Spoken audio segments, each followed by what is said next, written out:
was shot during a traffic stop after the agency claimed he attempted to run over an ICE officer. Araujo was taken to a hospital where he later died. The agency says Araujo was an illegal alien from Mexico. World Cup action continues. Argentina overcame a 2-goal deficit to stun Egypt 3-2 from Atlanta. More from Scott Carr. Enzo Fernandez scored the match winner in stoppage time after Lionel Messi tied things up with a goal in the 83rd minute. Elsewhere, Switzerland edged Colombia on penalties 4-3 after a scoreless game in Vancouver. Ruben Vargas converted the decisive spot kick, and the Swiss will face Argentina in the next round. The quarterfinals kick off on Thursday when France and Morocco battle in New England. It's a rematch of the semifinals at the last World Cup where the French won it 2-0. The Postal Service will raise the cost of a forever stamp to 82 cents starting Sunday. That's pending approval by the Postal Regulatory Commission. Michael Kastner, NBC News Radio.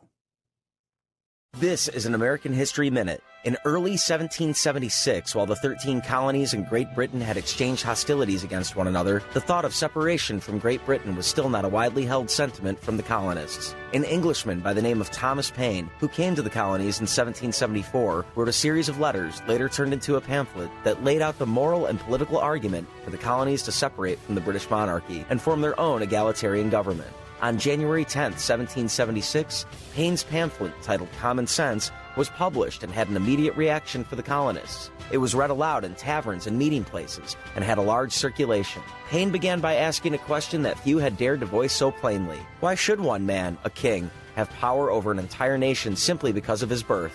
He attacked the very idea of monarchy, calling it unnatural and unjust. By the summer of 1776, the 13 colonies would govern themselves and declare their independence from the British throne.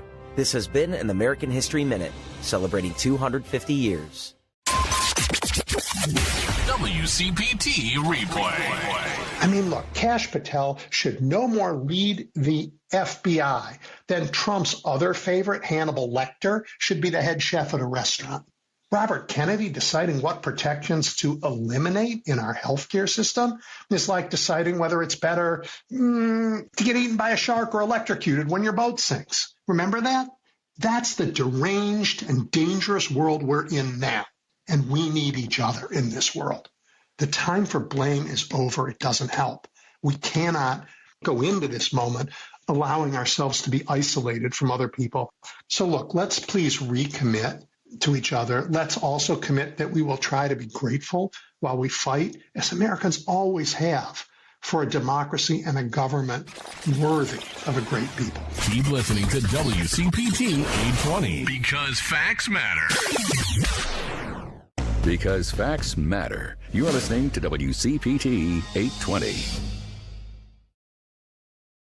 Welcome to Choose Views with Richard Chew. Get ready to dive into a world of insightful conversations and thought-provoking discussions. As progressives, our job is to have an all-inclusive, full-on assault with all of our players. A show that focuses on moving our political, social, economic, gender, and cultural conversation forward. And all of our players means all of our players. It's Choose Views. And now, here's your host, Richard Chew. Good Wednesday morning, political fighters. Welcome to the July 8th, 2026 edition of Choose Views. 773-763-9278. Find my show on Facebook Live, TuneIn Radio, and YouTube. And email me at richard@wcpt820.com. And follow me on all the socials under Choose Views. Catch all of our shows by subscribing to our WCPT podcast on Apple Podcasts, Spotify, Amazon Music, and iHeartRadio. There you can get Choose Views, featured interviews by all means. Joan Esposito, live, local, and progressive. Driving It Home with Patty Vasquez. And It's Democracy Stupid with Edwin Eisendrath. Out Chicago and our other great shows and interviews. And also, guys, in the evenings, make sure you're plugging into the Politics Bar, the Matt McNeil Show, and the Gailey Show. By all means. That's right. And what else can you do? Boy, I tell you, loaded up over at Heartland Signal. Right now, it's crazy. We've got stuff. Here you go, Henry. We've got a few articles there that you want to just make sure you're leaning into. But coverage, a coverage of the governor with Chris Welch, who is the Illinois speaker, talking about that the right thing for Harry Benton to have done was to resign, even as they believe he did it potentially to avoid ethics reports about his alleged sexual harassment being made public. Doesn't matter. They're saying that, he did it. He resigned. And listen, guys, I'm going to say this. Go check out the article, obviously, and check out the post at Heartland Signal. But this is going to sound a little preachy, maybe a little pedantic. Guys, just leave women alone. Right, Henry? Right, Mike? I mean, what the hell? Just stop. Just don't even go there. Just stop. I mean, Mike, Henry, you didn't catch this, but Mike played this clip, helped us put together this clip from when I talked about Graham Plattner 6 weeks ago, and I said, I think we got a problem, y'all. That being said, by the way, if you didn't catch Lawrence O'Donnell last night, you got to check his spot out on MS Now, talking about the Plattner situation and the at-large conversation. But, guys, just stop this craziness. I know it's been going on since the beginning of time and whatever people want to try to use to justify it, Henry, but at this point, just stop because dudes are getting caught. And that's, okay, so you remember a few years ago, Will Smith said a version of this, that these police hate crime or police abuse crimes on black men specifically wasn't something new. It was just being recorded now. Okay, that's maybe not exactly the words, the way in which he said it, but the message was well received and well put. Guys, right now what's happening is, in case you didn't figure this out, a lot of these guys that are getting quote-unquote caught, if you will, Henry, with regard to their bad behavior, it's happening because they got into some sort of text thing with the woman, right? And then they may have left a message, voicemail message, or they send you-know-what pics, stuff like that. So, maybe take a little bit of worldly advice from Will Smith. This isn't new. It's just now that there's evidence that's in somebody's hand. It's right there. A phone that said that the guy texted me all these crazy messages, or he sent me some pictures, or fill in the blanks. There may be recordings of the event. Stop it, guys. Just doggone it. Stop it. I'm tired of guys doing this stuff. Leave women the hell alone. If they don't want you up on them, then stay away from them. Ask permission.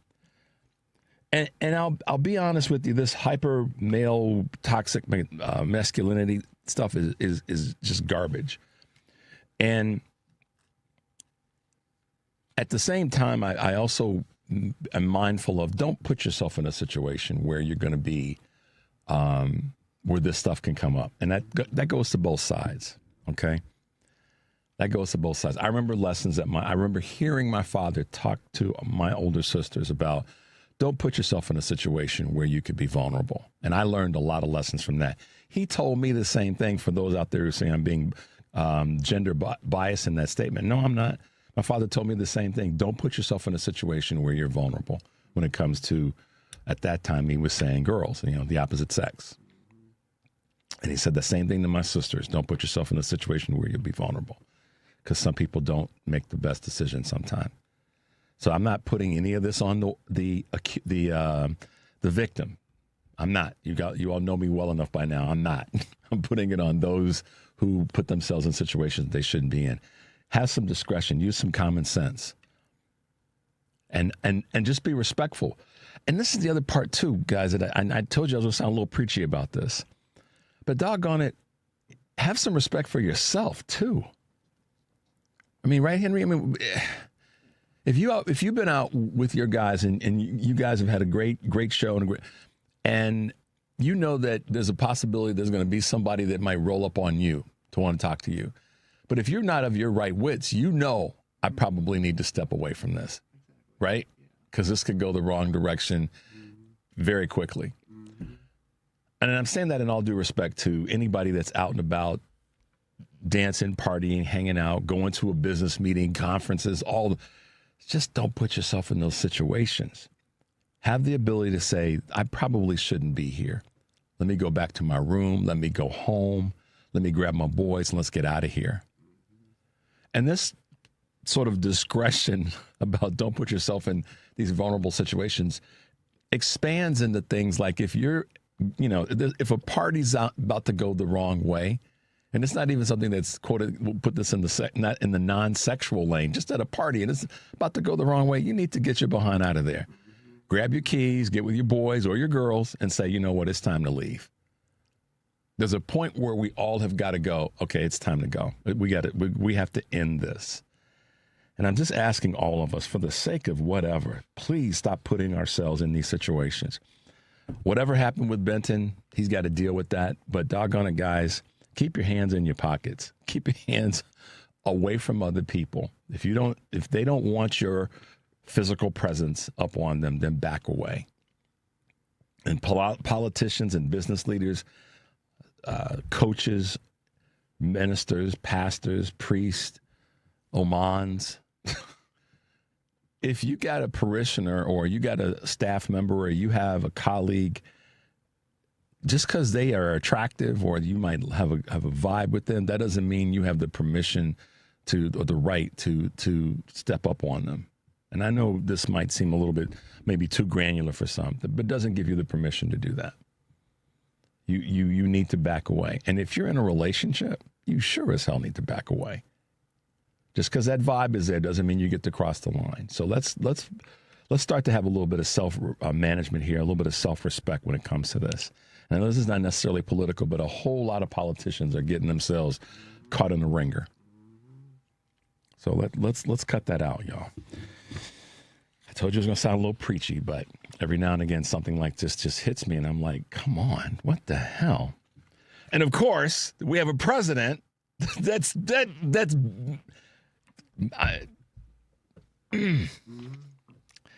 what's in my coffee, Henry? Let me check and see. Mike, what's in my coffee, man? I made it myself, so I should know. All right, guys, on today's show, Kurt Mullett, our great friend from Hoosier Blue 63, will be hanging out with us in the 6:30 hour. Dr. Thomas Fisher will be joining us in the 7 o'clock hour. And H.H. Leonards will be with us, a co-founder of 51 Steps to Freedom, will join us in the 7:30 hour. I haven't talked to H.H. in a long time, but I'm sure you'll appreciate the conversation that we're going to have. Dr. Fisher and I will probably talk a little bit about healthcare and some of the systemic problems that we have that we need to work on as a society. And Kurt and I are just going to throw stuff against the wall and see what sticks. Not really, but we've got a couple things we're going to cover in terms of what's happening in the States and what's going on. I'm sure he and I will have a conversation about what's going on in Maine. So there you go. Let's take a quick break. When we come back, we got some Choose Views news for you, some things that are going on with other shows, and I'm going to talk a little bit about some of the things that are going on in states when it comes to the upcoming midterm elections. The number is 773-763-9278. You're listening to Choose Views on WCPT AM 820 in Chicago and WARR 1520 AM and 103.5 FM from Warren County, North Carolina, and AM 950, the progressive voice of Minnesota. I'm Richard Chu. We'll be right back.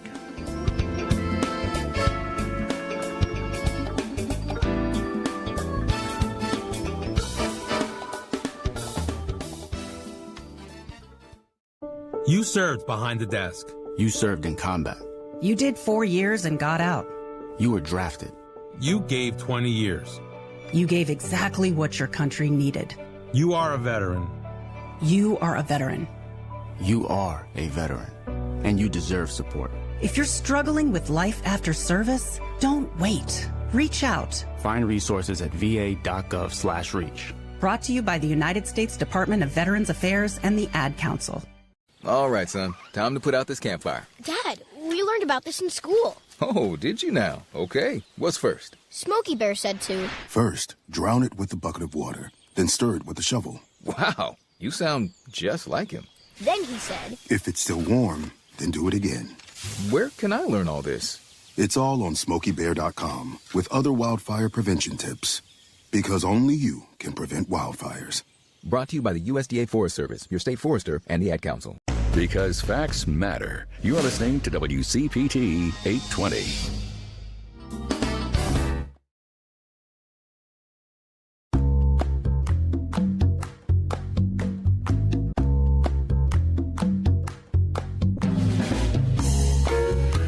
right, guys, welcome back to Chew's Views. If you're just tuning in, I'm Richard Chew. The question of the day is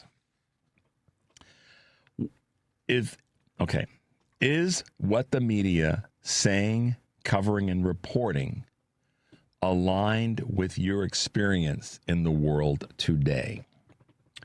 So, is what the media covering, saying, and reporting aligned with your experience in the world today? Want to hear what you have to say? Send us a text at 773-763-9278, or you can call us at that number. Henry's going to open the lines up in a sec. And you can also go to our Facebook page and tell us your thoughts there. But is what the media saying, covering, and reporting aligned with your experience in the world today? Let us know what your thoughts are there. Going to hit you with a couple of quick Choose Views news items and a little bit about our other shows. But today, July 8th, here are a couple of things that I thought you might want to know a little bit about. Jet fuel prices are down, but flyers are still paying up. Flying may have become cheaper for airlines, but not passengers. While the price of jet fuel, which doubled in April when the Iran war began, is now down 40%, travelers aren't seeing much difference in airfares. That's partly because carriers haven't restored many canceled routes. They've also hiked fares 8 times since the start of the war, according to Deutsche Bank. The loss of Spirit Airlines also helped others maintain their pricing. Some analysts say that while Americans aren't foregoing their summer vacations, bookings may decline in the fall. Walmart cuts prices on everything from beef to backpacks. They're lowering prices on thousands of food products, from food to drinks to toys to apparel, and it looks to give customers some relief from the persistence of inflation. The price of cherries, for example, is being halved, while ground beef, an ongoing source of concern for shoppers, ranchers, and the government alike, will drop 12%. Walmart has long touted its prices as a major selling point, but that strategy has proven especially effective in recent quarters. The tobacco companies are going all in on nicotine pouches, and I'm not crazy about this. After years of steadily declining cigarette smoking rates, tobacco companies have found a new growth market in nicotine pouches, according to the New York Times. Buoyed by the FDA decision allowing market leaders Zyn to be marketed as a safer, quote, alternative to cigarettes. Zyn, the maker, their makers Philip Morris and other tobacco giants, are rushing to expand production, with the nicotine pouch market expected to reach $40 billion globally by 2033.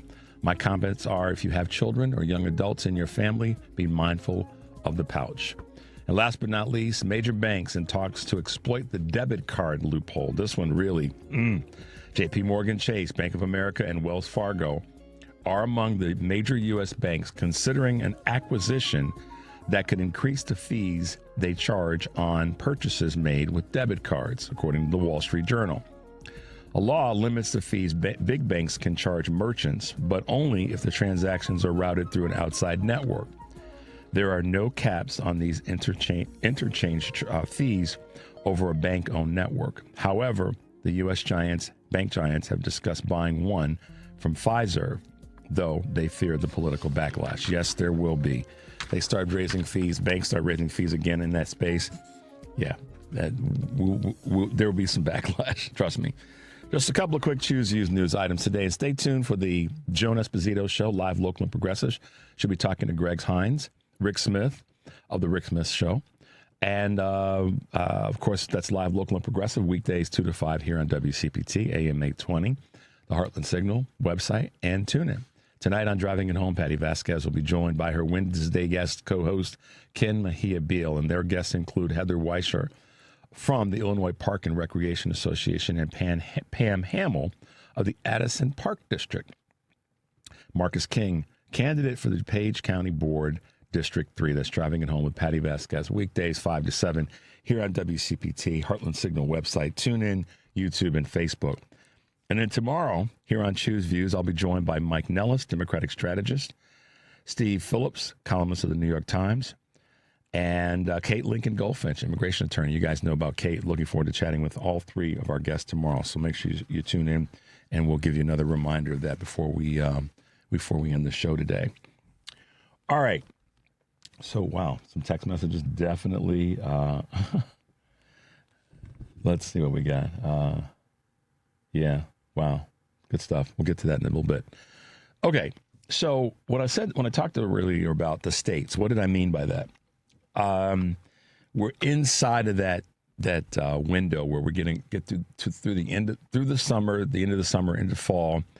And, once Labor Day hits, as you guys know, when we have a general or midterm elections, no matter what's been happening when it comes to the primaries or when it comes to the specials or any of the off-year, quote-unquote, elections, things heat up after Labor Day during a general election year, like in 2024, and during a midterm season. We don't like to call it midterms all the time, but the congressional races, things are going to heat up after Labor Day, just kind of how we've been rolling for decades.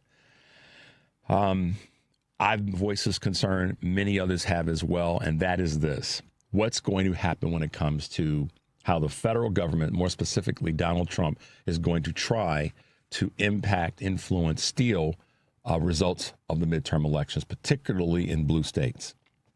And so I've been, very just casually keeping an eye on certain things that state leaders are doing. And I said this months ago that what needs to happen, and I said this particularly after ICE was showing up in different cities, is that our state leaders, our governors, our AGs, our lieutenant governors, and our secretaries of state, along with the houses, the chambers, rather, in the state legislatures need to be proactive.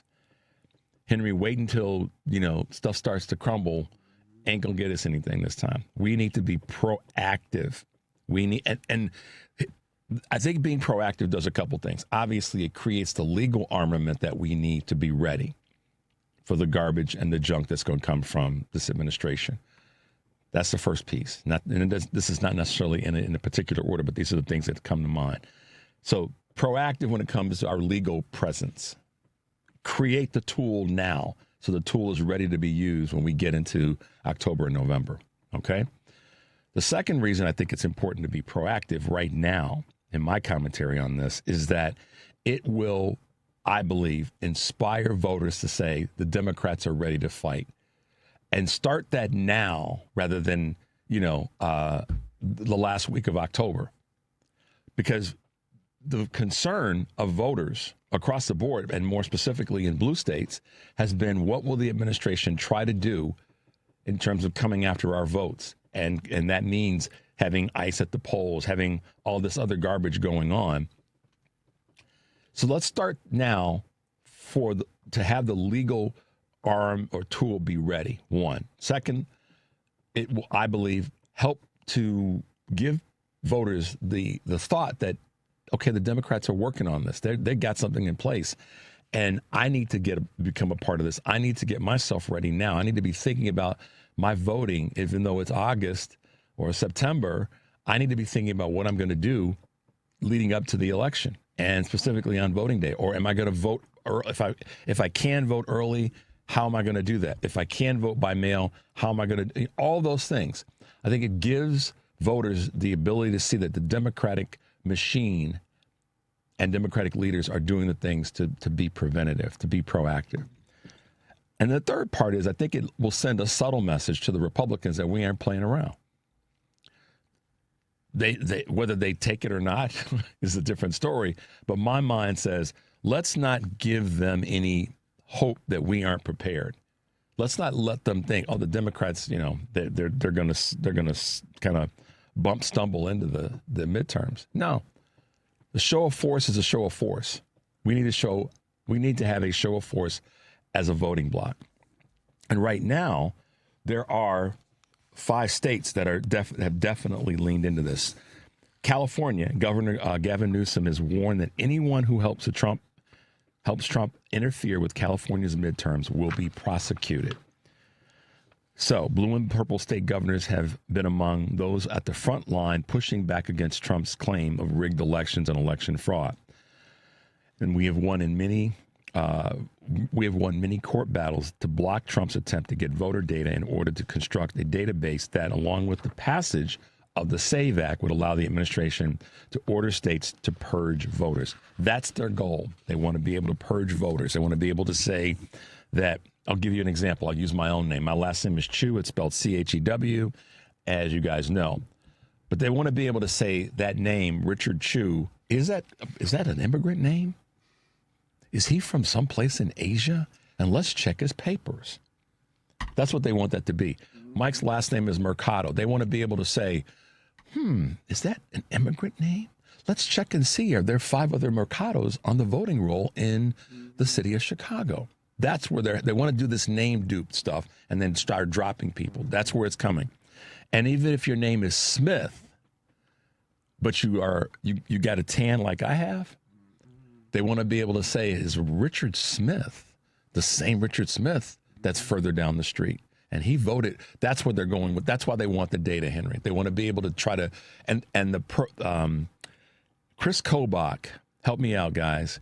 He created a program a few years ago that was a voter roll kind of filtering system. And I forgot what it's called now, but I remember his name. But he created this program that was designed to do just that. It was designed to go in and try to create duplications of names to say that there was voter fraud. So California is one of the states that's taking the lead in terms of making sure that they're warning the Trump administration, or they're warning individuals, anyone that tries to affect the voting in the state of California and tries to get in the way of the voting in the state of California will be prosecuted. Colorado is another one. Governor Jared Polis is also leaning into this. Maryland is doing the same thing, and Washington, the state of Washington, is doing it as well. So I'll keep you guys posted on this. I'm going to stay aware of it as best I can, and any updates that I have in that space, I'll let you know. Let's take a quick break. The number is 773-763-9278. You're listening to Choose Views on WCPT, AM 820 in Chicago, AM 950, the progressive voice of Minnesota, and our good folks at WARR in Warren County, North Carolina. I'm Richard Chew. We'll be right back.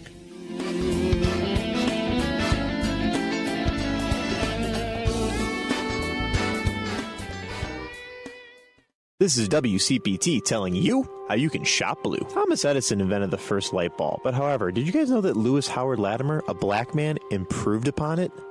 That's right. Latimer's light bulb was made to last longer than Edison's. Latimer later sold that light bulb to the U.S. Electric Company in 1881, making light bulbs more accessible and affordable to the community. Here are some light bulb companies that support the Democratic Party.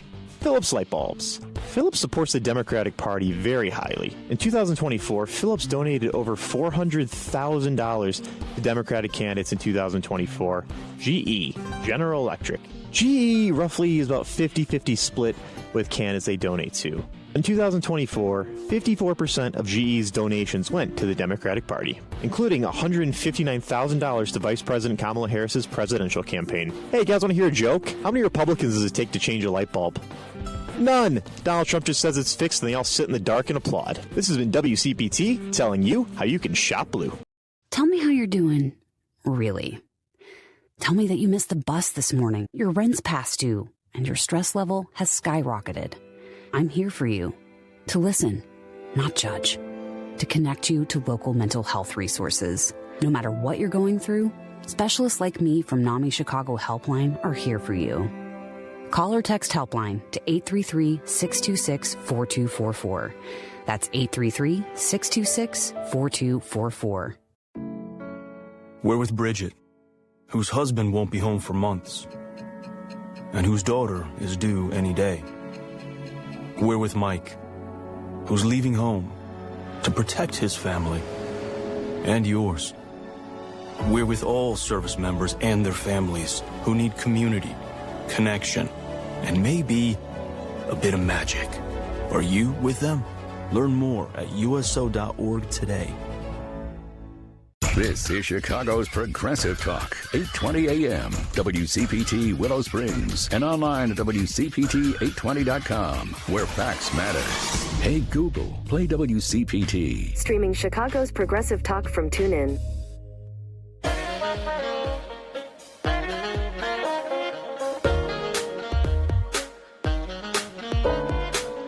All right, guys, welcome back to Choose Views. If you're just tuning in, I'm Richard Chu. Thanks for being with us this morning. Today's question, is what the media saying, covering, and reporting aligned with your experience in the world today? Some great comments from Nancy this morning. Basically, I agree, Nancy. It does appear, and it has for a while, that the media is bending themselves into a pretzel to try not to say critical things against Donald Trump administration, his cabinet, and all the rest. And they've been doing that since 2015, if we look back far enough. So, yeah, good point there. And Lois, yes, you're right. It was called Interstate Crosscheck. Mike also sent it to me. Yes, Interstate Crosscheck. That's what it was, Chris Kobach. And it was a tool that it's the tool that they're kind of digging out of the grave, if you will, to try to re-implement right now. That's why they want the data, guys. But there are states that are saying, come this way and you're going to pay a price. Throw those bums in jail. All right, 6:30, Wednesday. What does that mean? It means we're talking with our good friend, Kurt Mullett from Hoosier Blue 63. Good morning, Kurt. Welcome to the show.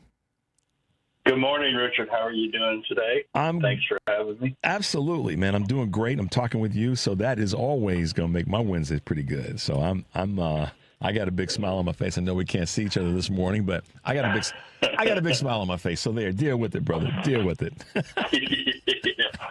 So do I. Oh man. So even though it's a bit early. Yeah, I know. I got to ask you a question. Do you think that Mitch McConnell is still with us, or is the GOP giving us a head fake? Oh man. You had to go there, didn't you? Well, Paul from Seattle. Let me put it to you this way: Mitch hasn't been with us for quite a while. Okay, how's that? I'll leave it at that. All right. Mitch hasn't been there for quite a while. We'll leave it at that. Fair enough. Paul from Seattle said to me yesterday that he thought I was being a little bit easy on Mitch because of all the hell that Mitch has caused for us. The pain that he's enduring right now with the healthcare and being covered by the healthcare system that he doesn't want for anybody else. Paul is a little bit saltier than I was about it, but yeah. Oh yeah, man, I've seen a lot of comments about Mitch, and I understand where the the angle comes from with people. So that's there's more. We still want to be respectful to someone's health. I know where you come from on this. Yes. So that's true. Well, there's another thing I want to talk to you about. Let me just ask you your thoughts about what's taking place in Maine. I've watched some of the things that you've posted, and what are your thoughts about where we are with that situation? Well, we should move away from him. Graham has, exposed himself, and there's just no tolerance for that kind of behavior. And we as progressive Democrats especially cannot, we cannot accept any of it whatsoever, period. It has to be, we have to change this mindset in our country, and it's going to take a long time to do it, but we're on the right track right now, and we need to keep moving forward on it. And I get so sick and tired of listening and hearing people's excuses and making comments about, they accuse a lot of times, and it's not. I mean, stop it. It's just ridiculous. We have to start listening to the women and believe in the women. And you know where I come from on this. Yes, I do. I said this to you a long time ago. I'm a true believer that women should be in charge. Period. We should give them the gavel. We should give them whatever you want to, analogy you want to throw out there. We should let them be in charge, and let's give them a shot at it for a while, because so far our 250-year experiment, or whatever you want to call it, which that phrase just bothers me too. But, yeah, I know. We haven't really done so good being in the hands of the white guy. So let's change things up and give it to the women, because my experience in life is that most of the things that have been positive in my life have come from the women that I have shared my life with, not the dudes. And that's not saying anything about my dad or, I'm just saying. My experiences in life. So. And the dudes that have brought good experiences to us have oftentimes been dudes that have got their heads right when it comes to the women in their lives. That's kind of isn't that kind of interesting? I mean, and I've said this to you before on the show. I've said it to you in private. My litmus test for years with guys that I became friendly with and professional relationships with is I ask myself the question: can I trust this person to be alone with the women in my life? And that was always my litmus test. And I know that a lot of people might go, "That's kind of weird." But think about it. Press pause on it before you pass judgment and ask yourself that question. And that was kind of my litmus test. And it still holds true today. Listen, I've always listened to their language. I've always listened to their actions or what they say when you're sitting at a bar having a beer with someone or having a drink with someone.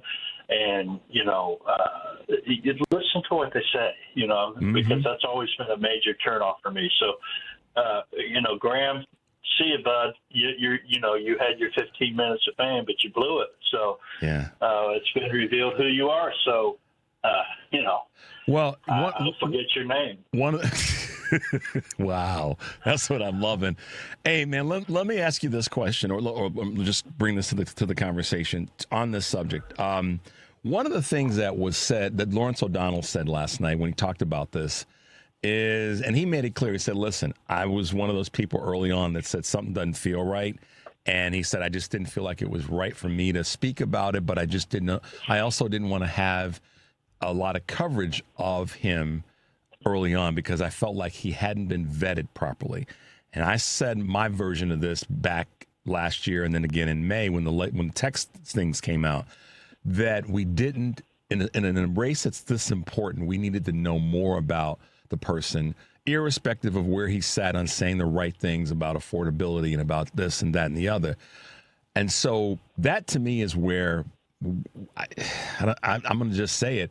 We hold a little bit of the responsibility because of the need to have a replacement so bad that we looked past some people who had proven themselves and were already vetted because of us knowing a little bit about them. And Lawrence O'Donnell talked about that last night, and I agree with him in part that we got to slow this train down of just jumping on the bandwagon and do a little bit more work. And you're really good at research. You dig into things. Really, you always talk about that, and you do such a good job in that space. You think that we need to sort of add a little bit of that to our meal right now? Well, yeah. I mean, a lot of things that you just said right there. I can dig into. I definitely, I appreciate the research thing, and yes, I do. And I'm lucky to be associated with some people that do an extensive amount of research, and we share it with each other. So that's the one thing. But yeah, we have to slow this train down. Your comment about we are so desperate to find that shiny coin at the bottom of the pond that we're not paying attention to everything that's going on. We have that going on in Indiana right now. We've got this shiny coin by the name of Bo Bye, and everybody's just like, oh, look at Bo Bye. And we're not paying attention to the details that are behind this kid. And the same thing happened with Graham, and it's happened across the country. But this is the way people react. We want that charismatic, that figure that we can all just, get behind. And Graham Plattner was a very well-spoken. He was an Army veteran of the military. He checked some of those boxes. Yeah, right. Yeah, and we failed to do the research on him and understand who this guy was, or who this guy is. Yeah. And now it's just, I think it's just another exposure of the Democratic Party and what you said, some of our desperation of trying to find that leader or that person that's going to change everything. And that's not what's going to happen. This isn't going to be a one cycle, one election cycle, nope. One candidate, one vote. This isn't going to happen like that. This has to be a process. we have to dig ourselves out of this hole that we are in right now. There's a reason that the state of Indiana has a 24% approval rating of the Democratic Party, and on the national level, we're about 37 to 39%, depending on what you read. There's a reason for that. One dude isn't going to, save us. And we use that word here in Indiana, like Bo Biden is going to save our state. It's absolutely ridiculous. What happens is when we do things like this with Graham Plattner, it actually pushes us down further and puts more of a roadblock onto us because it makes us look like idiots. What did I say? It makes us look like fools. What did I say back in May, Kurt? Listen, we're about to get embarrassed because there's something else is going to come out, and we're not even 6 weeks gone. It's just crazy. I mean, how many times are we going to drop the hammer on our foot before we finally realize I got to move my foot, or I got to hold on to the or put the hammer down, or put the hammer down. I mean, it's like it's just ridiculous. Because then what it doesn't, what then doesn't happen, Kurt, is it doesn't allow us to turn our energy, our fire, our good ideas, and all these things onto the Republicans to out their garbage, which is far worse. But I'm gonna throw this to you now to give you a moment to think about it. We'll take a little bit of a break, but I do want to get your thoughts to one of our neighboring states and what's going on with that election. I know that you pay attention to all this stuff like all of us do, but we've got this important Senate race in Michigan, and obviously 3 good candidates, not 3 good people coming from different perspectives on it. But let's talk about this when we come back. But the Mallory McMorrow decision to suspend her campaign, and then, obviously the other 2 candidates had their debate last night. So let's take a quick break, Kurt. When we come back, we'll talk about what's happening up in Michigan. 773-763-9278. You're listening to Choose Views on WCPT AM 820 in Chicago and WARR 1520 AM and 103.5 FM from Warren County, North Carolina. And by the way, you got to check out AM 950, the progressive voice of Minnesota. I'm Richard Chu talking with Kurt Mullett from Hoosier Blue 63, and we'll be right back.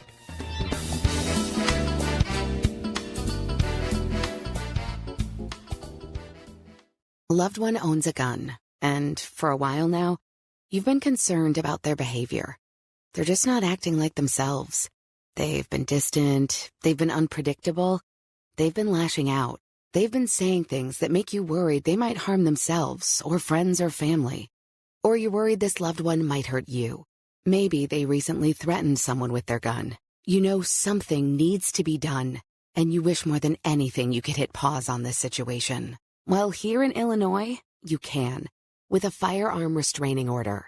In extreme cases, this order temporarily prevents a person in crisis from having a firearm, giving them time to heal before they do something dangerous or even deadly. If you are worried about a loved one in crisis who has access to a firearm, learn more about firearm restraining orders at illinois.gov/pause to heal. A public service announcement brought to you by the Illinois Department of Public Health, Brady, and the Ad Council. WCPT 820, Chicago's progressive talk, where facts matter.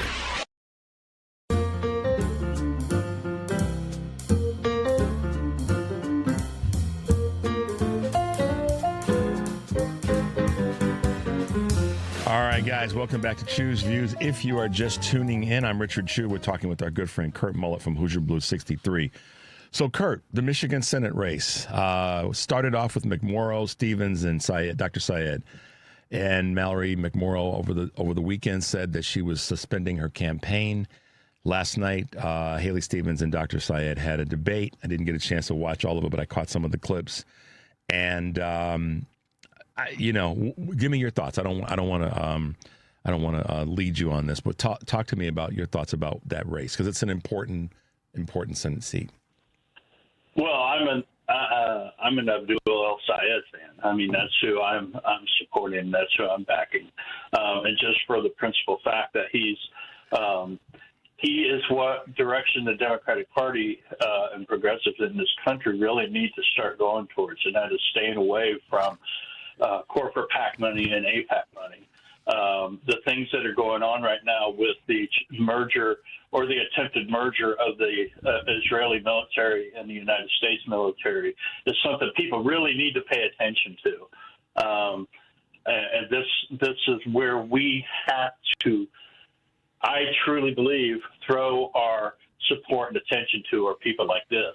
I don't obviously know either one of them. I can only give you my opinion on what I have seen of them. I think Haley is a very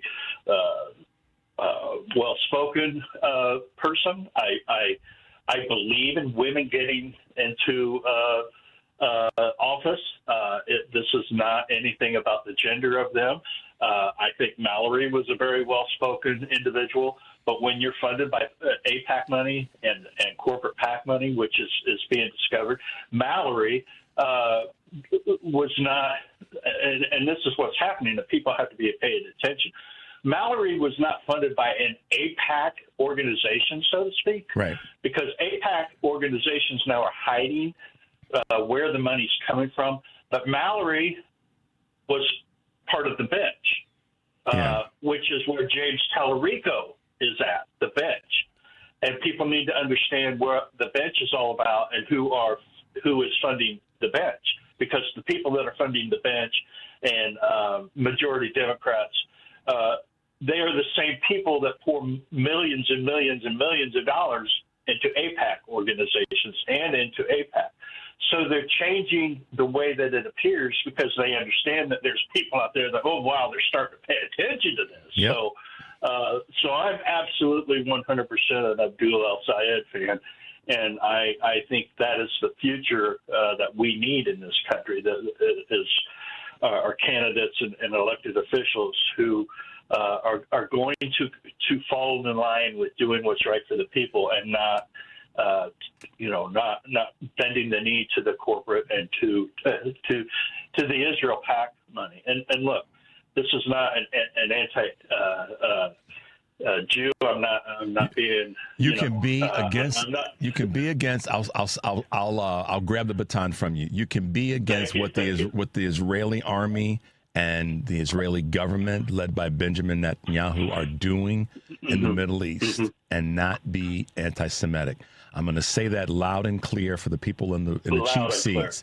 You can be against a particular part of what something is, and not be against its entirety. I am fully against what the Israeli government is doing now, and the Israeli army and military are doing to people in the Middle East, and funded indirectly by our government.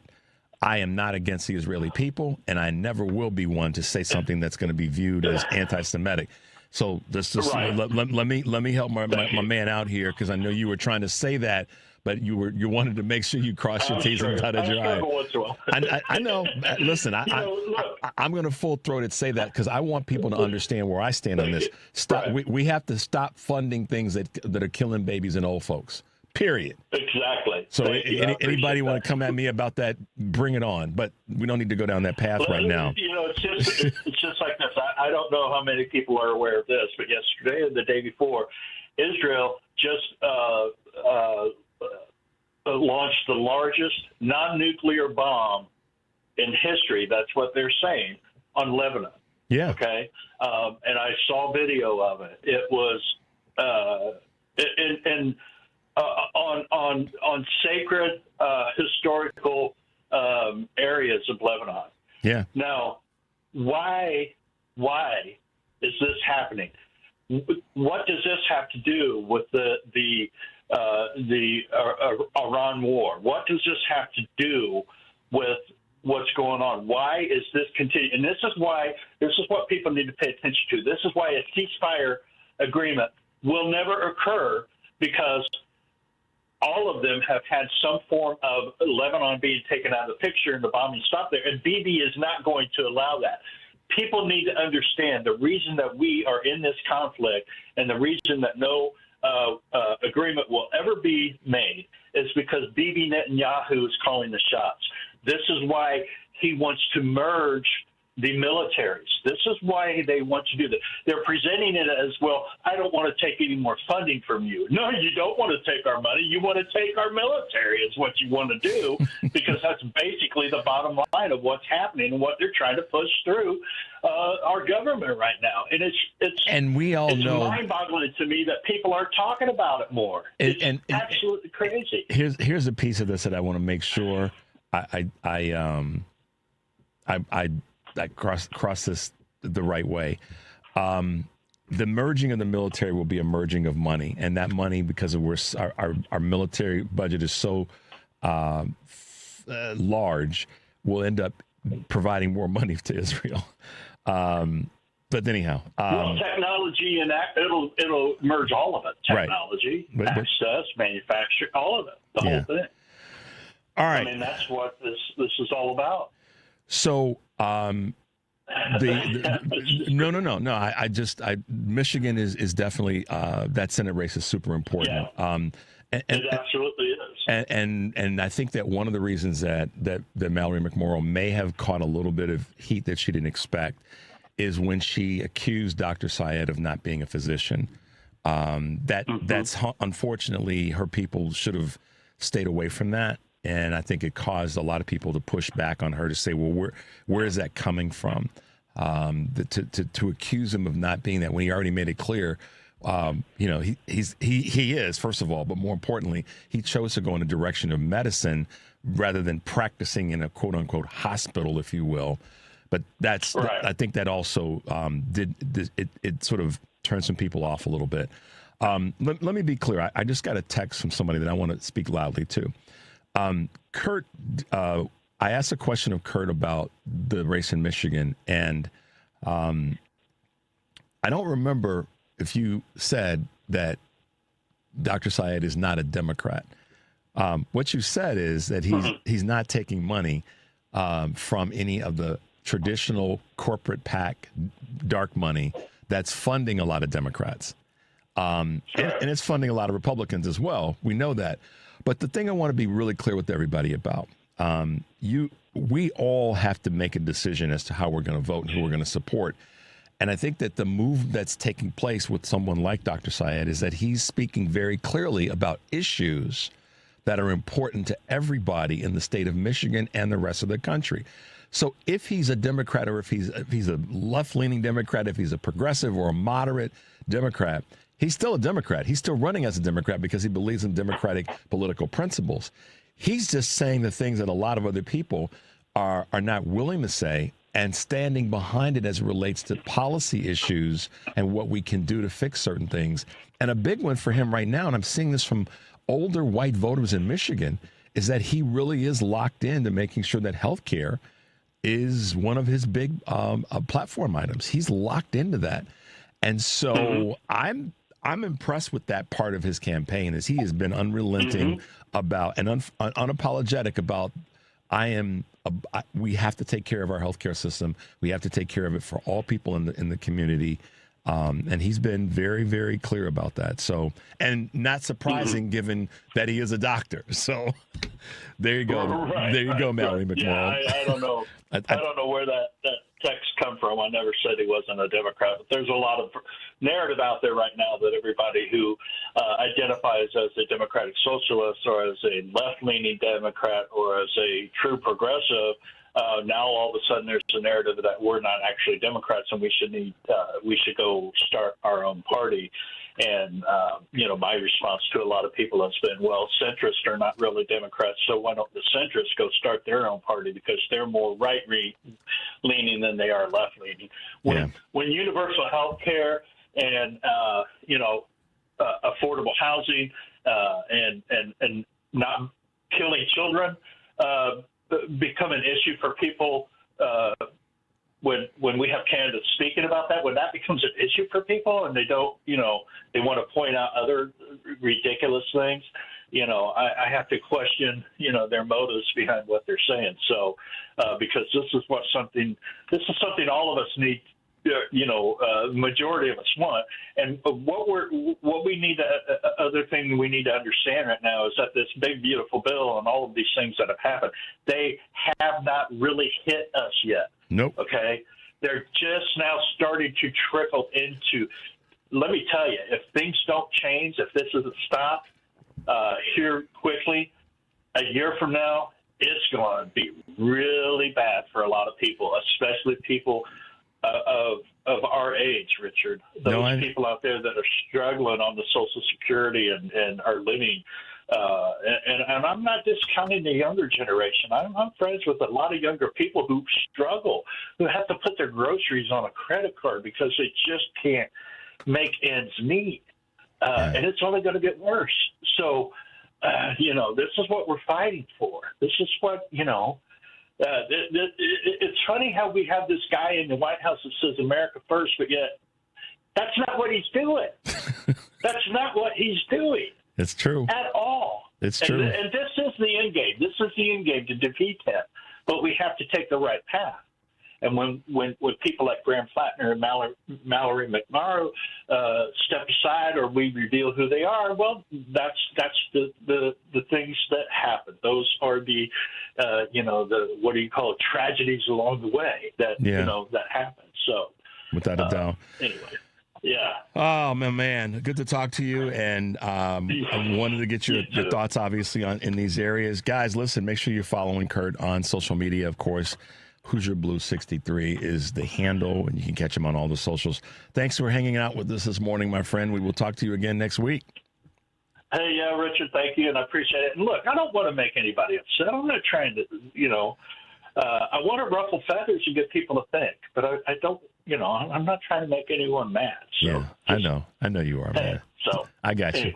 So thanks, brother. I appreciate it. Quick break, guys. 773-763-9278 is the number. You're listening to Choose Views on WCPT, AM 820 in Chicago, and WARR 1520 AM, 103.5 FM from Warren County, North Carolina, and the progressive voice of Minnesota, AM 950. I'm Richard Chu. We'll come back. We'll be talking with Dr. Thomas Fisher.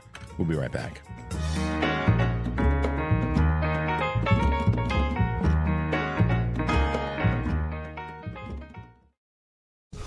WCPT 820 listeners, it's time for some girls news. As AI integrates into the workforce, it is creating a digital glass ceiling that heavily impacts women. In high-income countries, 9.6% of jobs held by women are at a high risk of automation by AI, compared to only 3.5% of the jobs that are held by men. Of the 6.1 million employees that would have the hardest time adapting to AI-related job loss, 86% are women. Despite advancement, women hold just 26% of AI-related jobs globally, and 15% are in leadership positions. AI hiring tools and systems themselves are trained on male data, meaning they are more likely to recommend men for higher paying jobs. WCPT 820 listeners, I'm Whitney Rydell, and this is WCPT 820's Girls News. Amazon Business. Unlock smart business buying with fast, free delivery on millions of items and practical AI innovations that automate repetitive tasks. Learn more at amazonbusiness.com. AP News, I'm Marcela Sanchez. President Trump says the interim agreement with Iran is over, saying, frankly, I don't want to waste my time with them. He was speaking with reporters in Turkey with NATO Secretary General Mark Rutte. The AP's Donna Warder has more. They're liars. They're cheats. They're sick people.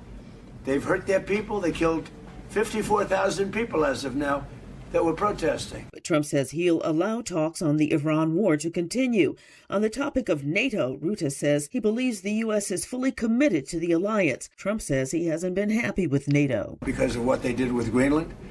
And I'm not happy with NATO because of the fact that they didn't want to help us with the number one state sponsor of terror, that's Iran. Denmark reiterated Wednesday that it will defend its territory of Greenland and would rely on NATO allies to honor their commitment to defend each other in the event of an attack. I'm Donna Warder.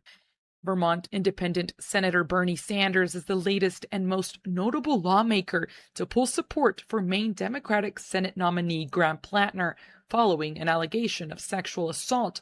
Plattner has denied all the allegations and has not resigned from the race, but the succession battle to take his place was already underway yesterday. The family of 18-year-old Nolan Javier Wells, who was found dead after a July 4th boat trip, has retained civil rights attorney Ben Crump. Officials say his body was discovered Monday off the coast of Horn Island, Mississippi, where he was last seen with a group of friends Saturday afternoon. An investigation is underway into the circumstances of his disappearance. Oil prices surged more than 6% today after President Trump said the interim agreement with Iran was over, but would allow talks to continue. This is AP News. An English court is ruling on a final challenge to Trinidad's gay sex ban.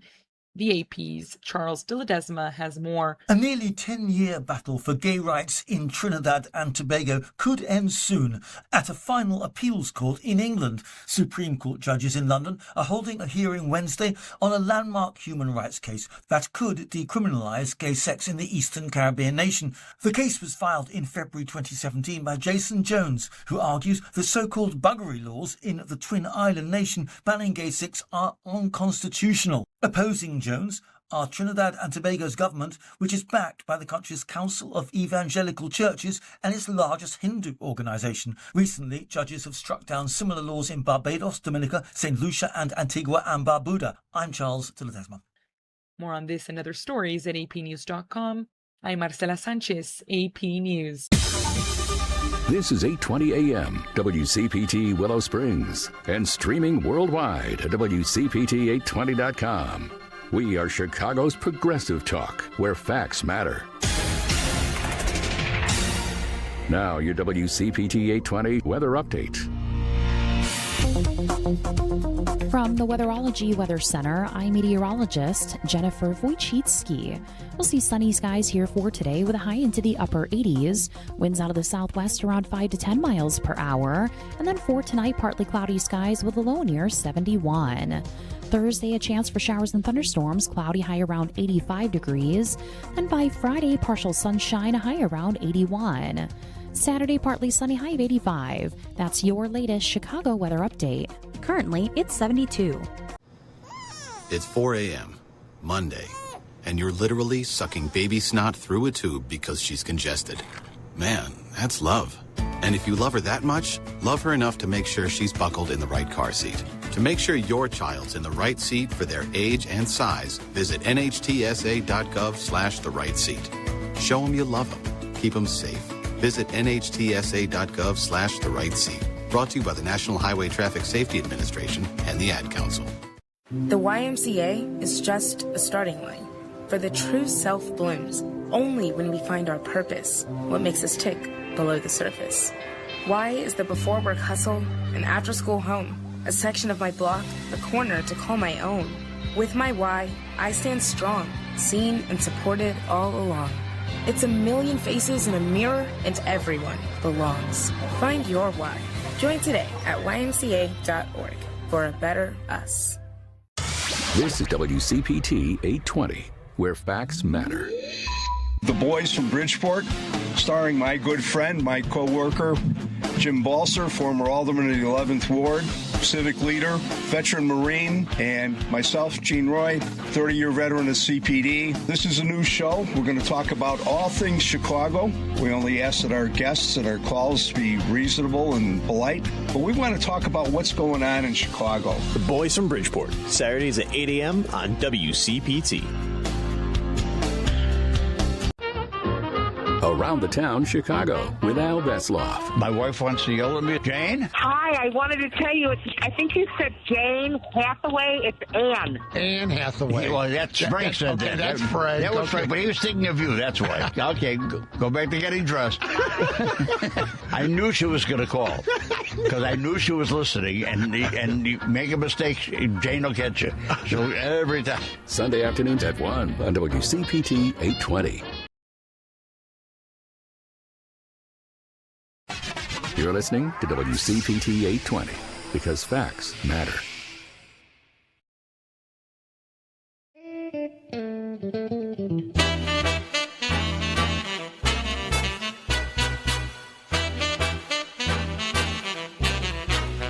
He's not here to yell. He's here to inform and maybe stir the pot. This is Choose Views with Richard Chew. All right, guys, welcome back to Choose Views. If you are just tuning in, I'm Richard Chew. We're in our second hour, and thanks to Kurt Mullett for hanging out with us and rattling up things a little bit, making a little bit of noise, getting us to think about things outside of the box a little bit, and that's a good thing. Someone else that's been doing that, but also saving lives in the meantime, is Dr. Thomas Fisher, who's been with us before. You guys remember Dr. Fisher was running for Congress and succeeded in doing something that a lot of people didn't do. But and in some ways, when you think about Dr. Abdul Sayed, who's running for Senate in Michigan, he's doing this similar thing, which is focusing on why our systems in healthcare are problematic, faulty, need repair, whatever the wording is. And Dr. Fisher really made it a big part of his platform during his campaign to talk about that. And I want to welcome Dr. Fisher back to the show. Good morning, sir. Good to see you again. Richard, good morning. Thanks for having me on. It's good to see you. I'm sorry I couldn't be there in the studio this morning, which is always better, but this is still pretty cool. It's great to see you. It works. It works. Thanks again. And you guys may remember that a couple of weekends ago, I was able to moderate a little forum that we had as part of the Ida B. Wells Festival. And Dr. Fisher was one of the panelists, along with Devorah Crable and Dr. Anthony Douglas, as well as Congresswoman Robin Kelly. And Dr. Fisher was there to talk about how voting impacts so many parts of our society that we know, but sometimes we forget about it from a policy standpoint. When we don't vote, or when we don't have participation, higher participation, then sometimes the minority vote wins, and then we have policies that impact us in ways that are harmful to our society. So, Dr. Fisher, let's talk about systems for a moment. You've really leaned into this since I first met you about how we've got to fix some of the systems in many facets of the country, but in the medical field or in medicine particularly. Let's start off by talking about that. Yeah, I think I had an inkling of this when I was a younger doctor. And at that time, there was a whole lot of language about teaching patients how to use the healthcare system.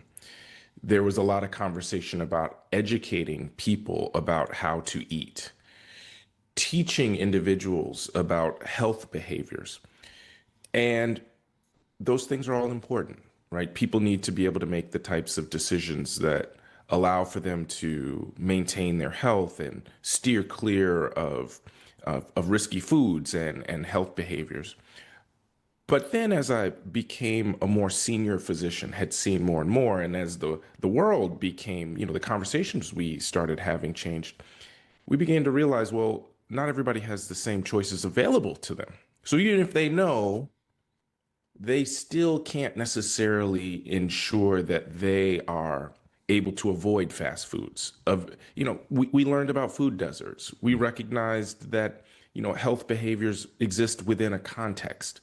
And I began to shift and now fully believe that those of us with the most privilege and power have the most responsibility for shaping things. And institutions of healthcare, institutions that provide food and transportation and the resources that we need for wellness have the responsibility to change more so than the individuals. Because individuals, if you have 10 options available to you on a daily basis and only 2 of them keep you healthy, man, you got to be perfect every day. Yeah. Whereas if you live in a different community and you have 10 options available to you and 8 of them will keep you healthy, well, you could be lackadaisical. You're going to end up okay no matter what. Yeah. Choices. Who gets which option? Yeah. And that's, tell us why our systemic, or tell us how systems have caused that to go awry or to have that imbalance in the country. Yeah. So when we look at things like our elections, and I think this is where we were in a very good place on the panel, we often point at voters not voting in their own interest, right? Whether those are white Kansans or Black Southsiders, like, man, why didn't you vote for so-and-so? They would have been better for you. And we don't recognize that those voters are often shaped by social media. Mm-hmm. They're often voter suppressed, particularly when we think about Black voters in the South, where they don't have the capacity to vote. Our elections are on work days that are not holidays. Not everybody can take that day off or plan in advance. We don't always have the capacity to fully mobilize folks. And while we say things like, yes, you need to be fully aware, and you know, our ancestors got out there anyway, all of that is true, right? But that doesn't alleviate us from recognizing that until we make it so that everybody is able to vote, we're not going to see a full democratic system. And without a fully democratic system, you know, it's the tyranny of these, you know, the small groups who do have full power, who have always had full power. I mean, I think it's important to recognize that, you know, for a long time in this country, Jim Crow was the majority view. A lot of people don't know that. A lot of people think it was just the states that came out of enslavement, if you will, that were practicing the tenets of Jim Crow.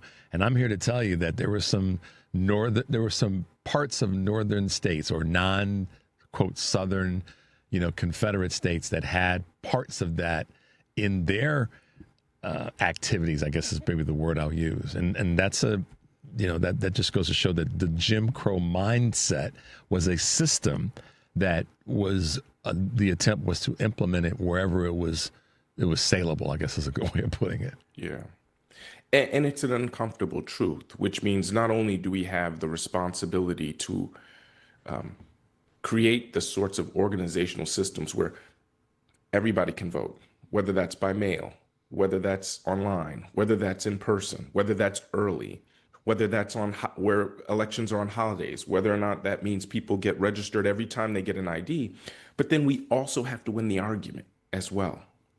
Like, it's not just, well, let's educate people or let's just make sure people can vote. We've got to do both. And I worry about our current Democrats' capacity to fully address these structures that both suppress the vote, but also then go on to shape the communities that we live in and the ones that advantage some and disadvantage the other, because they're linked. They're part of the same sort of political environment, because, you know, things like whether or not you have safe streets, that's political. Yeah.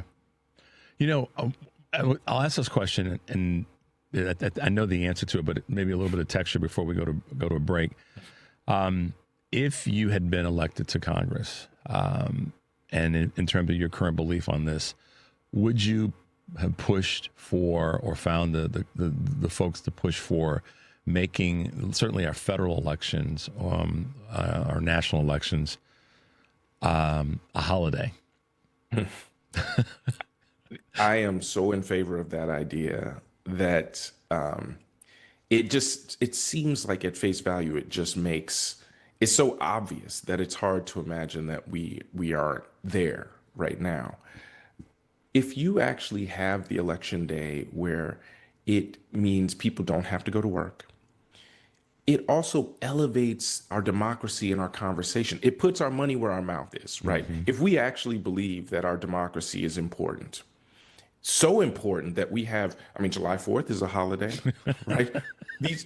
So important that we stop time to recognize the sacrifices folks have made, recognize the importance of our traditions. Well, Election Day ought to be one of those days where, like, okay, let's prove it. Everybody, come on out. Thanks, come on out. Dr. Fisher. Thanksgiving's a holiday that people get off from work. Please talk about this. Listen, I like to eat just like the rest of us do, and we need to for sustenance and all the other reasons. But, you know, I'll trade Thanksgiving for voting being a holiday. And listen, here's the thing about that. We get that once every 2 years, depending on how we look at it as it relates to the midterms and all the rest. So let's take a quick break, Dr. Fisher. The number is 773-763-9278. You're listening to Choose Views on WCPT, AM 820 in Chicago, and WARR 1520 AM and 103.5 FM from Warren County, North Carolina.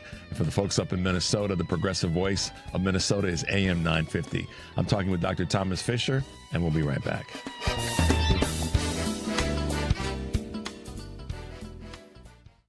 Save big money in your next painting project now at Menards. From your kitchen and bath to doors and trim and even your ceilings, Dutch Boy has the perfect finish for your painting projects. Dutch Boy's Durafighter is a tough paint and primer that provides great scrub resistance and durability. Save big on Dutch Boy paints. Plus, view our weekly flyer on Menards.com and get your painting project started today. Save big money at Menards. A message from Tia Mori, actress and Fair Celebrity Ambassador. Game day isn't staged, it's lived. It's the shopping, the cooking, the laughter. For families managing food allergy, preparation means everything. It's knowing the signs, having a plan, and carrying epinephrine everywhere life takes you. Because readiness doesn't take away the risk, it brings back the joy. When you're ready to act, you're ready to live. Visit foodallergy.org/ready to act to learn more. You're listening to WCPT 820 because facts matter.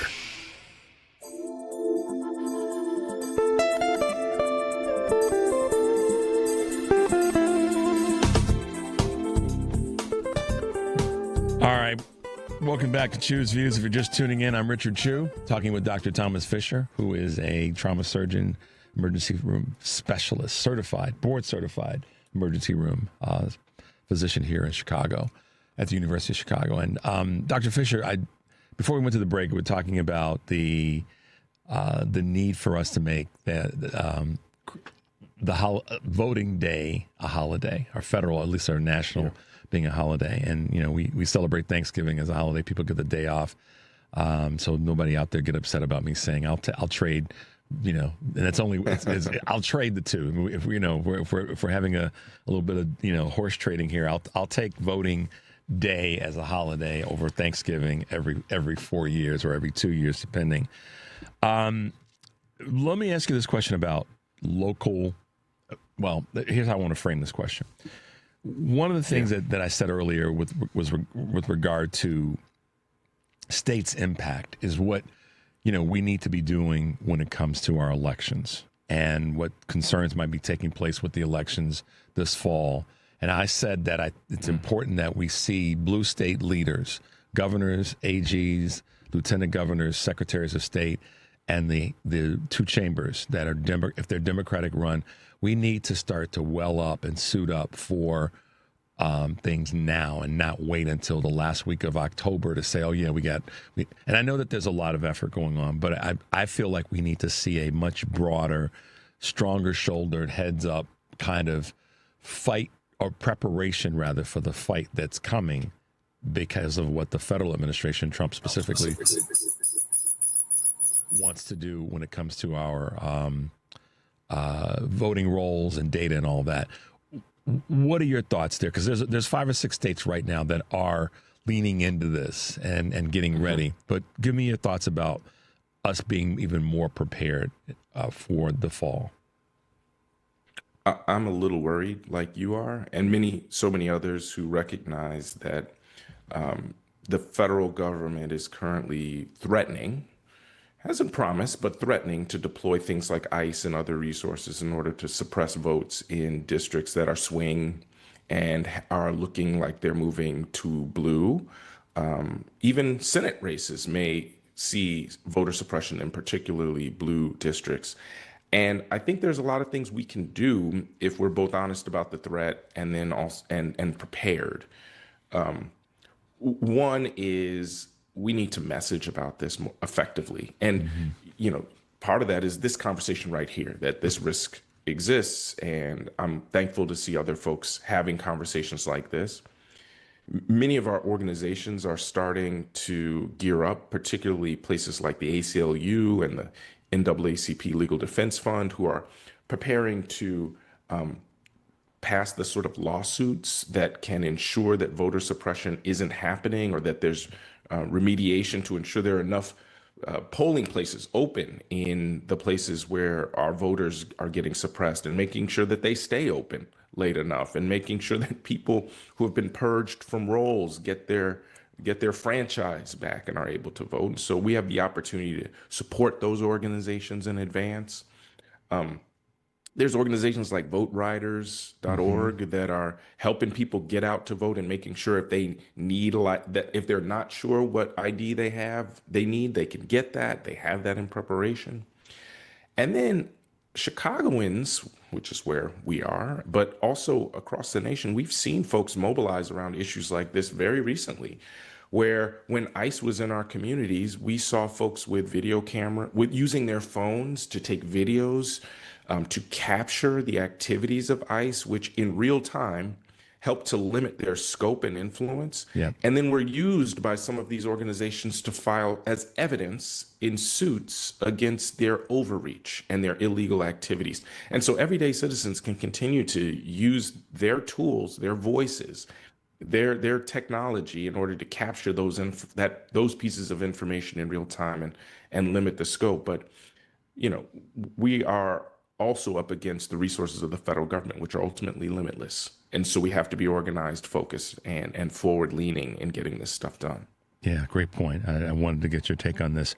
I'm not asking you to pick sides or pick favorites, but one of the things that is definitely part of the platform of someone that's running for Senate in Michigan, there's two candidates now, Haley Stevens and Dr. Abdul Sayed.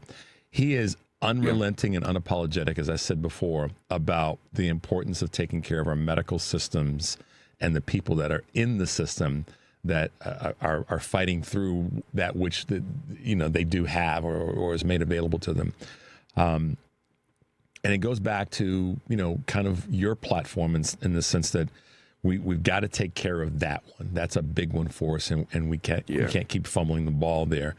What are your thoughts and observations? And I'm making the assumption that you paid any attention to that race or to some of his platform. Yeah, I have paid a fair amount of attention to that race. I mean, it's not Illinois, so not as much as I would in my own backyard, for a couple of reasons. One, I am excited about a physician running. I think we need more people who have real world experience at the running for election, whether that's physicians or teachers, or people who worked on assembly lines, people who understand everyday life. I think is important to be in these roles. And then when they're done, go back, which was the original goal of public service. And he's spoken very clearly about the importance of not only our day-to-day healthcare system, but also linking that to our public health system to not only better care for individuals, which is being eroded through cuts to things like Medicare, Medicaid in particular, but also the assault on science and the impact on public health. He is an expert at these things, educated and working through the pandemic as a public health leader in those times, I believe. Correct me if I'm wrong. Yep. And I want to make sure that those real, tangible policy choices can be made differently with the right kind of leadership. I think too often we point to like, oh, well, this is all about these for-profit entities and their quarterly goals. Well, many of our nonprofit hospitals act the same way. Yeah. Many leaders of these nonprofit organizations were steeped in this for-profit thinking. And that's a question of leadership. Yeah. Wow. Right? What an interesting perspective on that. And a lot of people don't hear that. I'm going to say exposure, but I don't mean that in a negative way. But that explanation about how sometimes the profit motive or the motive that takes away still caring for whomever it is that's inside of that system is still the most important thing. Dr. Fisher, here's one for you as we wrap up, and I've been wanting to ask you about this in terms of the states.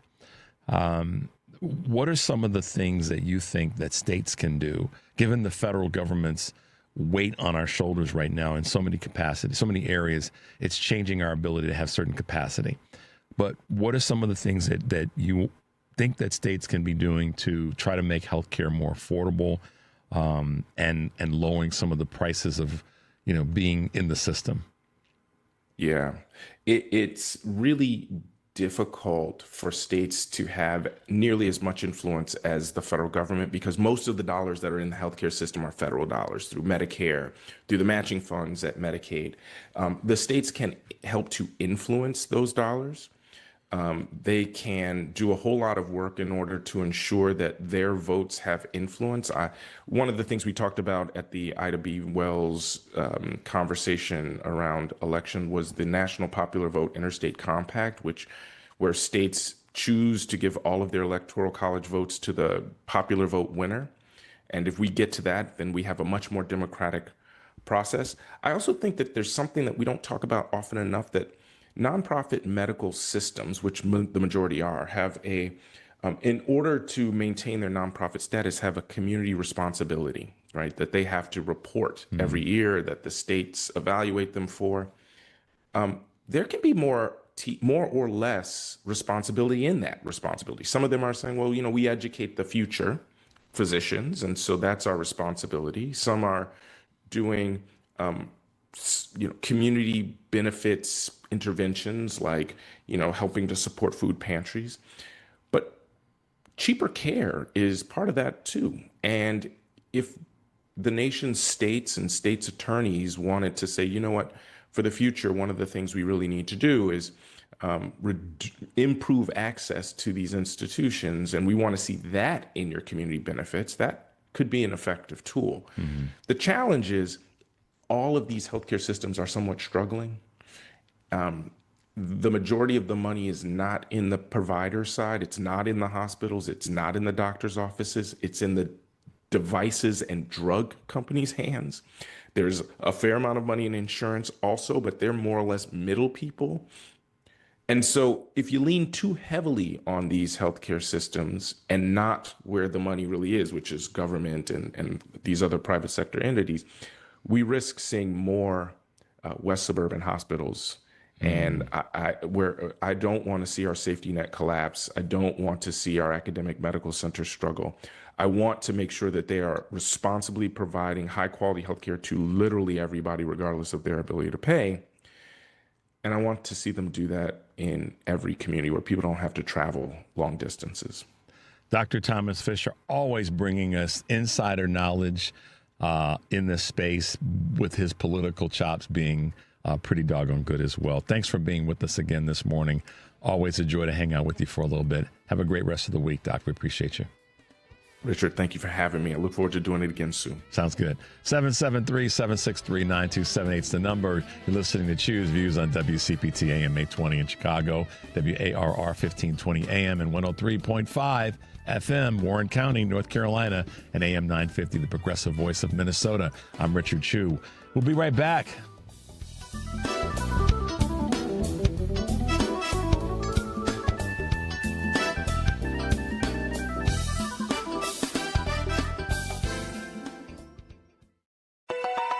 Check up on health with Chris Whitting. Child abuse is a serious problem, and the first year of life is the most dangerous for children.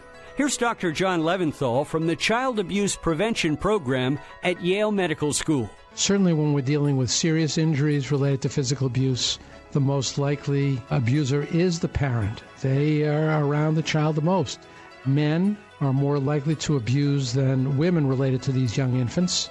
That includes fathers, stepfathers, and mothers' boyfriends. Mothers also can end up hurting their children, and sometimes babysitters can as well. Dr. Leventhal's advice? If they are frustrated, if they are irritated with their baby, with their 2-year-old, with their 6-year-old, walk away. Don't hit, don't hurt, and certainly don't hurt in a serious way that can result in the child coming into the hospital. So if the community understands this, we'll do better by our children. With Checkup on Health, I'm Chris Whitting. WCPT replay. Karen in Chicago. I have to say this. You talk about the progressive voices that we need. WCPT, Heartland Signal, is one of the most important lineup of voices out there for progressive ideals. And of course, Richard Chu comes on before you guys. Right. Yep. Love him. Absolutely. Why does he not name his show Chew on That? I would like that better. Chew on This. Choose Views. Choose News. Yes. Choose News. That's what it's called. Yeah, it's called Choose Views. But I'm just saying. News. And it is so important, and we do need to, for anybody out there that they're talking to friends and relatives who are just completely freaked out and in despair, tell everybody about these progressive resources. Keep listening to WCPT 820 because facts matter. This is Chicago's Progressive Talk, 820 AM, WCPT Willow Springs, and online at WCPT820.com, where facts matter. From the Weatherology Weather Center, I'm meteorologist Jennifer Wojcicki. We'll see sunny skies here for today with a high into the upper 80s. Winds out of the southwest around 5 to 10 miles per hour. And then for tonight, partly cloudy skies with a low near 71. Thursday, a chance for showers and thunderstorms, cloudy high around 85 degrees.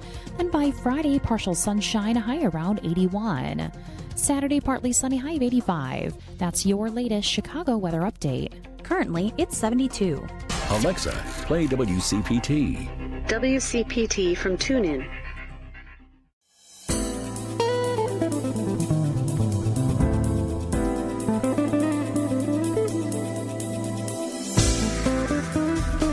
All right, guys, welcome back to Choose Views. I'm Richard Chew, if you're just tuning in. Today on Live Local and Progressive, Joan Esposito will be talking to Greg Hines, Rick Smith, as part of her show, Live Local and Progressive, here on WCPT, Heartland Signal, and TuneIn.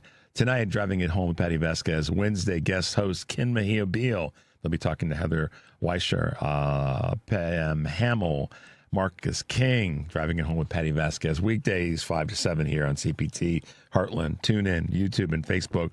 And tune in tomorrow. Me and Mike Nellis, Steve Phillips, and Kate Lincoln Goldfinch will be chopping it up during the show.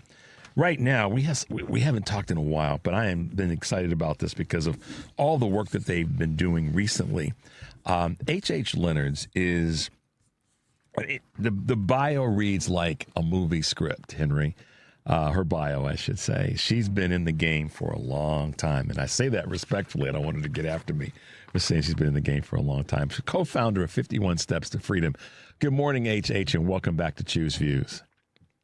It's a pleasure to hear your voice again, and welcome Chicago, my favorite city in America. What is happening, girl? It's so good to hear your voice too. I've got this big smile on my face. I was like talking to HH again, and she's gonna bring it home for us on what's now. We've gotten through our anniversary. We've gotten through our and I say that respectfully because good Lord, talk to us. What's going on in D.C.? So what's going on in the country and in D.C. is we're celebrating our 250th anniversary. Growing up in Indiana and being a sports fanatic and being patriotic, this is like my year. And I'm turning 76 this year, which is exciting. So no, I don't get upset about my age. I'm so happy to be alive. I'm so happy to get up every morning and have a mission and a vision of who we need to become as a country and come together in joy and hope and opportunity. Without a doubt. My big sister, Linda, you guys are contemporaries. She turns 76 later this year as well. And every year she's like, I'm proud to be that age because it means a lot. I got through a lot. I've impacted a lot and all the rest. So I hear you loud and clear. She does. So she's like, don't tease me. I love people talking. She's not that person that says she, tries to hide her age being younger than she is. She embraces all of her 75 years at this point. So I hear you. Talk a little bit about signing the promise, and before you do that, HA, let's back up a little bit. Let our audience know, because some people may have forgotten or a little bit disconnected or distracted from what 51 Steps to Freedom is all about, and then talk about signing the promise. Sure. So 51 Steps to Freedom is transforming the Washington and our country into the largest outdoor museum in the world using augmented reality and music and animation and bringing home history in a TikTok moment to our youth, teaching about civic engagement. So signing the promise is a national activation, and we hope all you listeners out there will want to do this in your churches, in your schools, in your synagogues, in your homes, is to pick up your phone after downloading this fantastic free browser and seen George Washington and Thomas Jefferson come to life, and in a minute and a half talk about why you should recommit to our founding fathers' vision of America and sign the Declaration of Independence, which is about the promise of equality for all. What's interesting about it, and I want you to talk a little bit also about the partnerships that you've been able to pull together. But the signing of the Declaration in this moment, signing the promise, for me, and I hope that this is something that other folks are able to articulate, is it's participating in the process. It's participating in this thing that we call democracy. And I think it gives people, not to oversimplify it, HH, but it gives them something to do, to say, yes, I'm not going to be distracted or defeated or depressed about all that's happening. I want to be a part of this thing. Does that make sense how I'm saying that? Yes, it does. And you really articulated what we are doing for our country in bringing it together, because we are more alike than we are different. If we understanding the founding fathers' principles of America and recommit to it, and you need to do that every generation. We all need to participate in our country with joy and hope, because only with that can you make a difference. Mrs. Rosa Parks lived with me for 10 years, and that's what she taught me. We need to come together with people that might not think like we do, but have hearts and understand that, hey, let's get to know each other. Let's share bread. Let's break bread. And let's talk about how we want to help other people. Because without those talks, laws roll back. We need to embrace everybody, whether we're the same or different. We need to come together. You know, you said something a moment ago. So two things I want to make sure I do not forget. And one of them is every generation. The other one is coming together in our differences. First, I want to talk about the every generation. It reminds me of a song by jazz artist Roy Ayers, Every Generation. And the song gets into talking about how we have to remind, each generation's got to be reminded of the fact that we got here because of what a previous generation or generations did or may have tried to do, because they knew that it was going to be important for the next generation to have whatever the have is. And so that's the part sometimes that I think wording is maybe better used, HH, is to say each generation has to be reminded, and not from a dogmatic or dictatorial way, but just from an inspirational way. Would you agree? You are so articulate. I wish I could speak as well as you do, because that is what we're all about. That's what we need to remember, that no matter what the noise is around us, we need to figure out our mission and our vision. And our founding fathers had it right. We have a promise that we need to try to come together in every generation to understand who we want to become and how we go forward. And you can't do that if you shut yourself into a little room and you don't listen and you don't communicate with other people. Mrs. Parks, wherever we traveled around the country, she would always go to Klan meetings, for example. And the first few ones that I went with her, I was scared. And she said, no, you have to understand that if somebody touches my hand and shakes it, I've changed a heart. And that's what we need to do. One heart at a time. Yep. And one of our good friends of the show and the station, and certainly sits in for me every now and again, Michelle Peltier, talks about saving our society one person at a time. And Mrs. Parks was definitely about that. HH, I want to also ask you this question with regard to conversations with people who we don't agree with. We may not even like, for that matter. And it's in your lifetime, what has that taught you, and what is it that you feel all of us can learn from having those conversations from the one that might be the hardest person to have the conversation with on any issue, politics, race, gender, economics? What has it taught you? One of the most important things is that whenever you're in a room, reach out and shake somebody's hand, no matter who they are or what they believe. It's in the holding of their hand that you understand how similar you can be if you open up and listen to what everybody says. And I think it's listening that's important, because no matter what someone says, there's a piece of them that can see another world by that handshake. It's a simple thing. Yeah. Everywhere you go, reach out and touch somebody. And that's how you make them understand that, yes, we do have some similarities here and there. And it's not about politics. It's about being open to listen to other people. And that's what you do on your show. You open people's hearts. They see different parts of the world they hadn't thought about. Well, thank you for And it's surprising, how much I learn from the people that I might not agree with, because I hear what they're saying and I go, maybe there's some truth in that. Oh, I never thought of that. And that's what's made 51 Steps to Freedom as important as it's becoming, because we listen to other people's stories and we incorporate them into ours. You know what's interesting about that, H, and this is when we talk about the learning from others that you may not agree with or like or whatever the case may be. Here's what's happened for me, and I try my best to stay aware of this, is a lot of times it's not it's not that I'm going to necessarily agree with that person on what they say or think or believe, but if I try to hear it as best I can, and I know that we fall short in that space, sometimes what happens is you walk away from that conversation and I don't know if you do this or not, you may be then forced to do some research or some further looking into what the person said. And although you may not agree with them, the process of looking into what they said teaches you something, if that makes any sense. You know what I mean?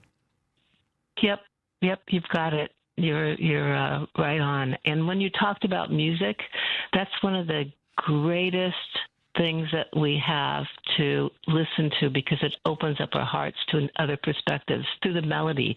Sometimes it's the lyrics, but a lot of times it's just the melody. It's the space between that you understand your commonalities. Yeah, it's funny. One of our engineers here, Henry, is a musician as well, and he's nodding his head profusely right now, going, "Yes, it's exactly that." H, we're going to take a little bit of a break. Got to do that real quickly. When we come back, I want to talk a little bit about more of the work that you've been doing and some of the awards that are happening through the O Museum. Tell folks about that. The number is 773-763-9278. You are listening to Choose Views on WCPT AM 820 in Chicago and WARR 1520 AM, as well as 103.5 FM from Warren County, North Carolina, and AM 950, the progressive voice of Minnesota. I'm Richard Chu, talking with H.H. Leonards, and we'll be right back.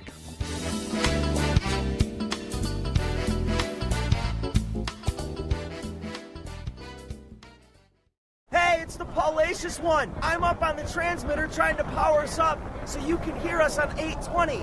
But if you can't hear us on the radio, you can also hear us on heartlandsignal.com, Spotify, iTunes, TuneIn Radio app, and SoundCloud.com/WCPT820.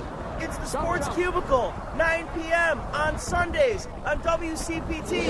Whoa! The Sports Cubicle, Sunday nights at 9 p.m. on WCPT 820, where facts matter. Latinos have been here always, before, during, and after the founding of the United States.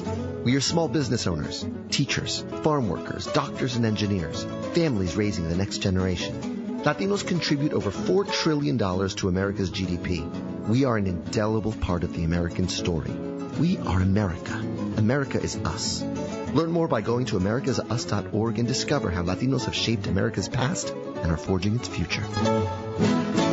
Chicago's Progressive Talk, WCPT 820, where facts matter.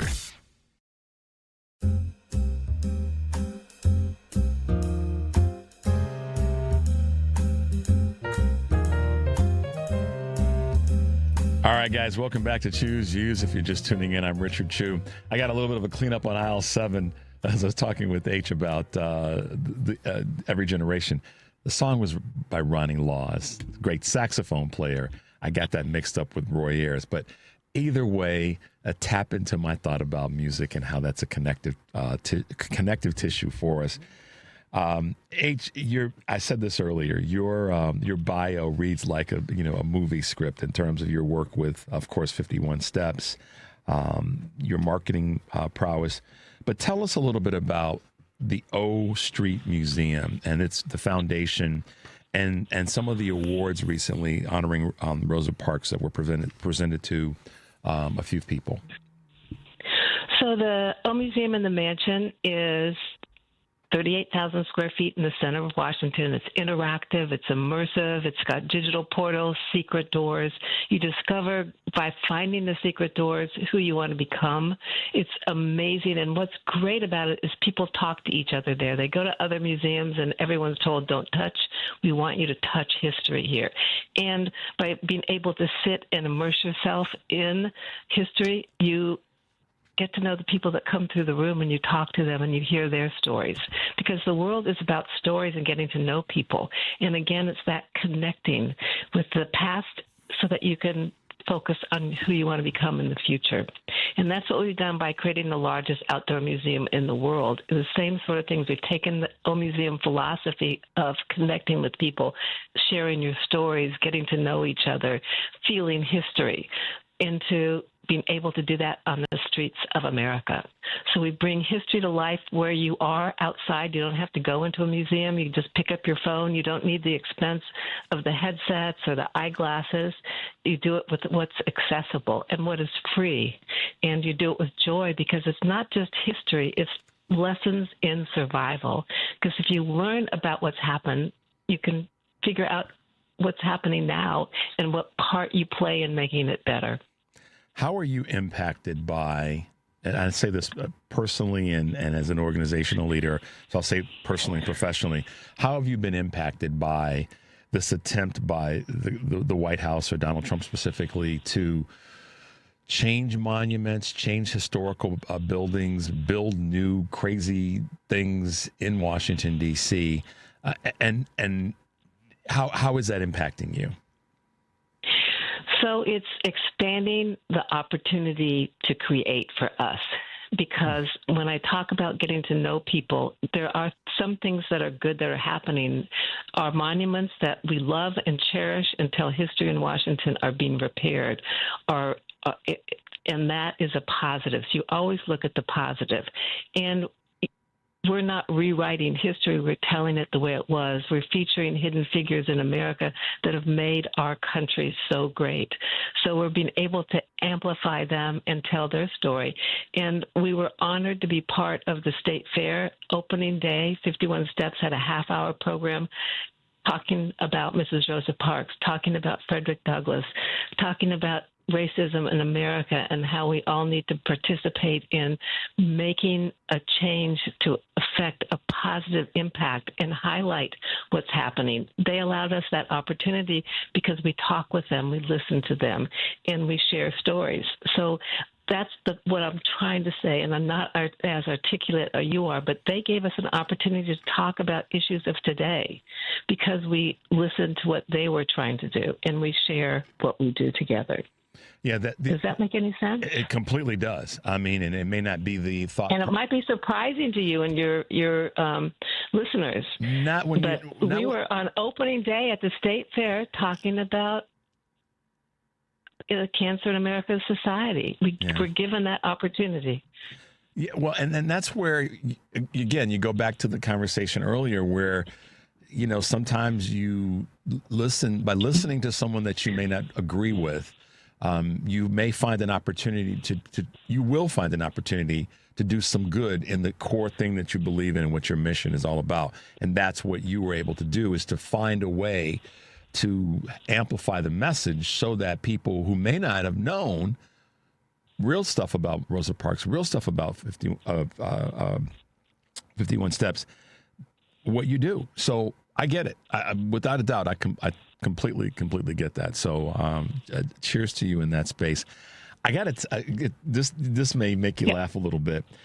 I was at the gym the other day, and there were a couple of people that were working out that I'd seen at the gym before. And, they made a comment about something, and I laughed. I was kind of in my own world doing my own thing, and I had a chuckle. And then one of the guys came over to me, and he said, so let me bring you in our conversation because we've seen you here before and blah, blah, blah. So the question was about how we look physically and what our bodies are like. And it just made me chuckle because I thought about you and I thought about, Beauty Unites. And what made me think about it is the question was, it was two guys and a woman that were working out, and she was saying that she was working really hard to have her body look a certain way. And I thought about it from the perspective that you've taken with Beauty Unites, that all of our bodies look great as they are. And so share a little bit about your sort of beauty of the world thoughts in that space. I guess I'm a Pollyanna, and I only see the best in everybody. And that's what I see, people's hearts. I see the purity that everyone has in their heart, given the opportunity to express themselves and open themselves up to the world. So going to the gym, I think, is really important because it allows people to do exactly that, share. And every day we want to make ourselves better. But for me, it's about the heart, the beauty inside. And that's what Beauty Unites hopes people discover about themselves. Share love. And Mrs. Parks's mantra was, love is all that matters. How each of us achieve that is through a different mechanism. But as long as we're working along those lines of understanding that it is about love, beauty is about love, coming together as a country is about love, getting along with our fellow man is about love, serving other people is about loving ourselves, because when you serve other people, that's part of love. Well, and that the beauty of that, I guess you could say, is that the more we can lean in that or look for that in other people, the better. And I think it also provides us with sort of ongoing both teaching and learning moments, because if we can come from that perspective, and let's be honest, and I use the word Pollyanna, let's be real honest in this space. There's a lot going on right now that's pushing people away from that thought or that principle, that feeling. If we don't acknowledge that, I think it's hard for people to say, because, well, let me put it this way. I think people will then say, yeah, Richard, but I think that if we start from that perspective, that it's about trying to help us all move forward in a progressive, unified way, then it acknowledges that those challenges are there. It says that we're not living in a pie in the sky environment. And then it says, now let's set a path, let's set a course toward how we're going to make some things better. Does that make sense, H? Oh, it's perfect. I mean, it's what you're saying is exactly right. And it starts with opening up your heart and understanding that we can affect change. Mrs. Parks did one simple thing. She refused to get up on her seat on her bus. She was an ordinary person that changed the world. Yeah, she did. But it wasn't just that one moment that she changed the world. The rest of her life, she focused in on doing the same things for other people. Every single breath she took was about serving others, teaching our youth about our country, about love of God, about love of family, and human rights. So we can, all of us, in our own way, can make the world better today. And I keep in mind one of our stories about Frederick Douglass was that his second wife was white. If he could do that in the 1880s, anyone can do anything in our political sphere of what's happening now by being positive, by serving others, by communicating, by talking to people that you might not like, but you'll find out maybe they become your best friends because you opened up a world to them. They didn't just open up a world to you. It's sharing. Yeah, and it's allowing yourself to bring your best forward each opportunity that you can in this crazy time that we're in. I mean, there's no denying that we are facing a lot of those things, but if we can face them with the goal being that the other side of this is better. It takes unity to do it, though. It takes people coming together and saying, music. and music. I think that's what people need to focus in on now is creating music, having people listen to all forms and all genres, and understanding that every piece of type of music is part of the fabric of our world. And if you haven't listened to jazz in a while, listen to jazz. And if you haven't listened to blues or even opera and classical music, open yourselves up to those things. That's the same thing as getting together as people.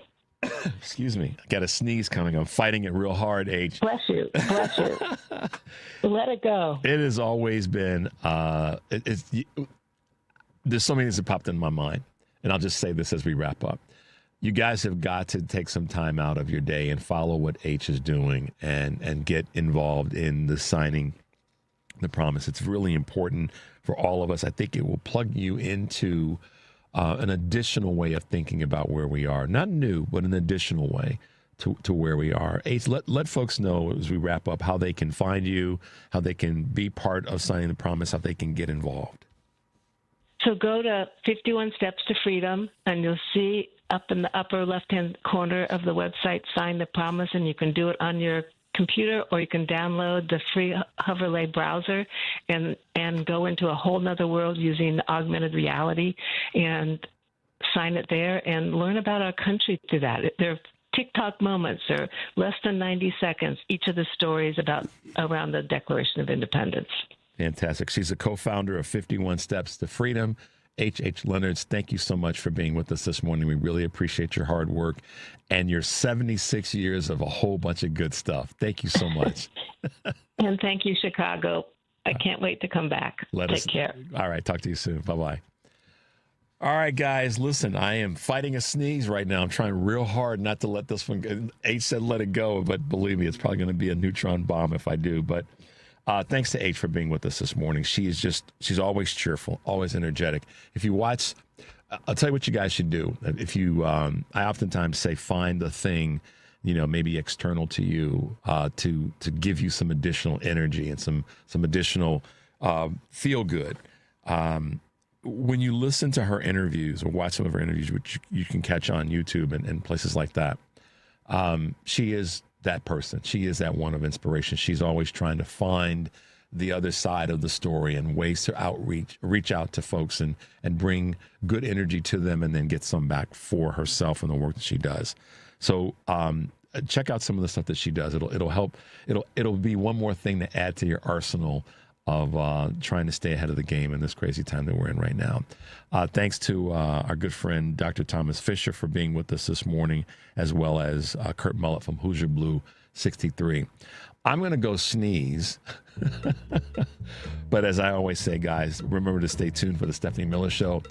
Take a deep breath and make your life count. We'll see you tomorrow.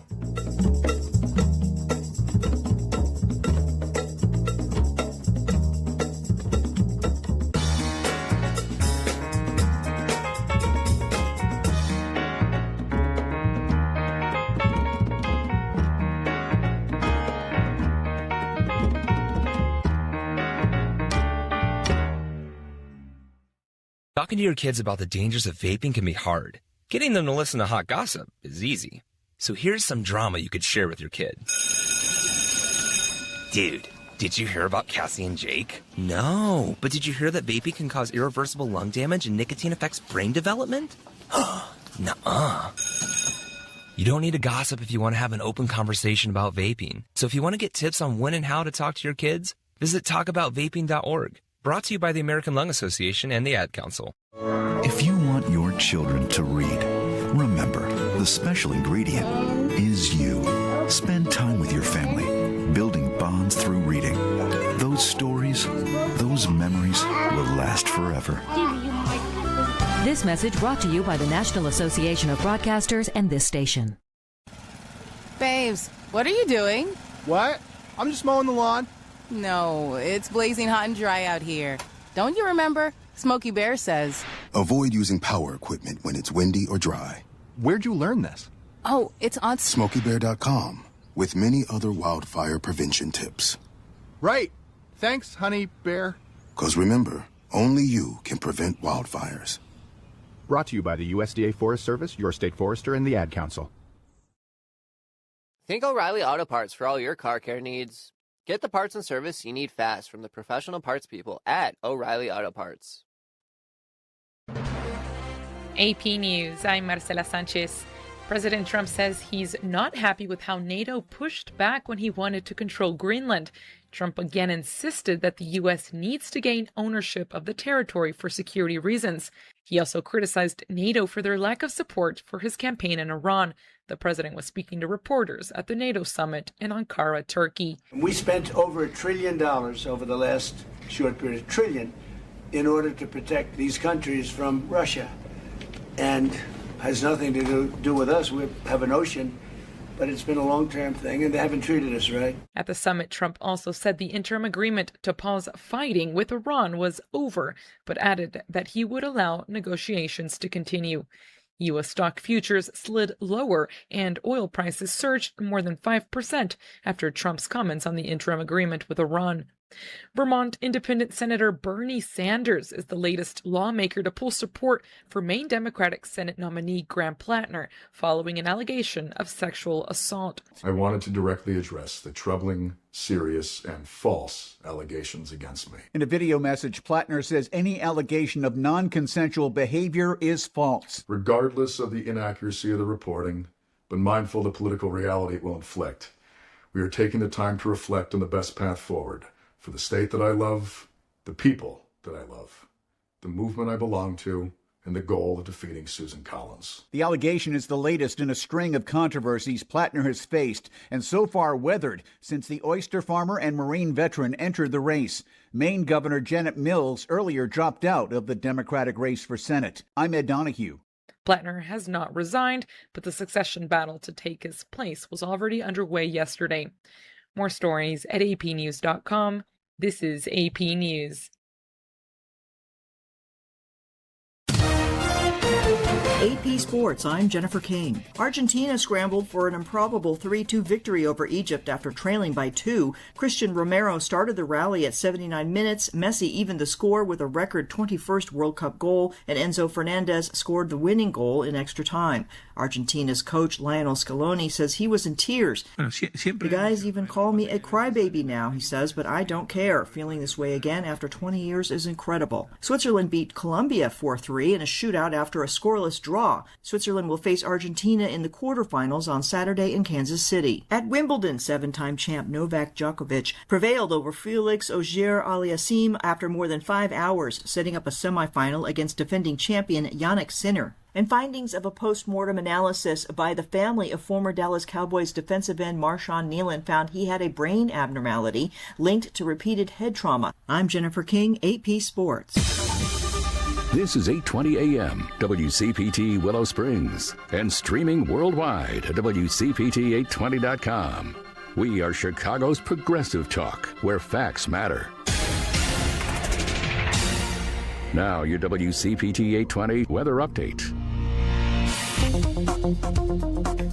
From the Weatherology Weather Center, I'm meteorologist Jennifer Wojcicki. We'll see sunny skies here for today with a high into the upper 80s. Winds out of the southwest around 5 to 10 miles per hour. And then for tonight, partly cloudy skies with a low near 71. Thursday, a chance for showers and thunderstorms, cloudy high around 85 degrees. And by Friday, partial sunshine, a high around 81. Saturday, partly sunny, high of 85. That's your latest Chicago weather update. Currently, it's 75. This